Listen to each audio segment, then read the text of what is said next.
We recently talked with Gary Vancour, who is a retired history teacher and local historian, about exactly how the process has unfolded and how this celebration and commemoration is now getting bigger and bigger and covering more and more stories from the War of 1812.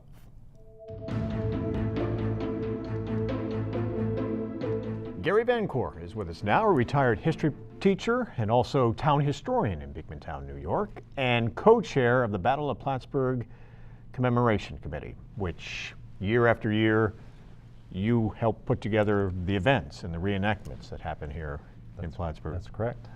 And over the past couple of years, this has grown. For many years, the naval battle out on Cumberland Bay has always been reenacted and commemorated. But in the past couple of years, there's been a lot more focus on some other events, including some of the ground skirmishes that happened at the same time. Oh, that's right, Tom. We started out commemorating what was probably the most prominent part, which was the naval battle, and that was the deciding factor. However, as we've mentioned before, there was a very large army, the British Army, and they were the best that the British had to offer at that time. They were fresh from their campaigns defeating Napoleon's troops in Europe.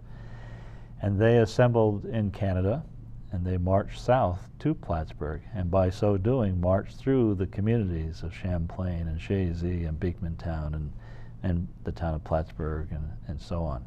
Being such a significant year, the 200th anniversary, is there some disappointment among historians that the state really hasn't taken more of an active role, either scheduling events that get more publicity or providing more funding for local communities to mark such a momentous time in our nation's history?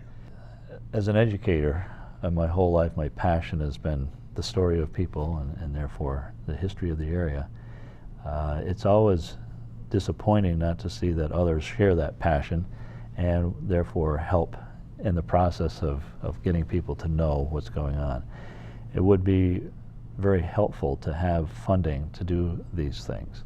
First of all, you have to get your community to be aware of the importance. And I have to say that it is through this tremendous support over the years that we're able to do this. I mean, we raise about $90,000 every year, and we don't get government funding for that. We get in-kind services, which we greatly appreciate. And you literally have hundreds and hundreds of volunteers. We have, I think it was over 600 this year. I mean, there's a core of volunteers that plan this, but when you actually put on the event, it's a 10-day weekend, you end up having dozens and dozens of people turn out. But it's those corporate sponsorships, and it's those buying those little ads in our program, and it's buying the button, and those are the kinds of things that have been able to finance us. And without that community support, this wouldn't be happening.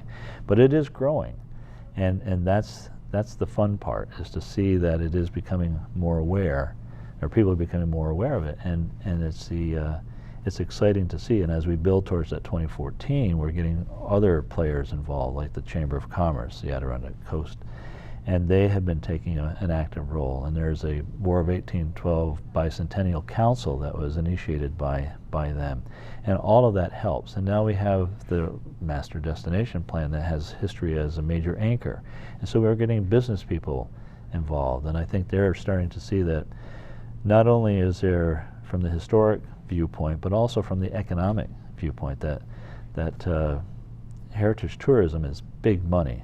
There's big money to be made, and we have in this area two hooks, major hooks: the Battle of Valcour for the Revolutionary War, and then with the Battle of Plattsburgh.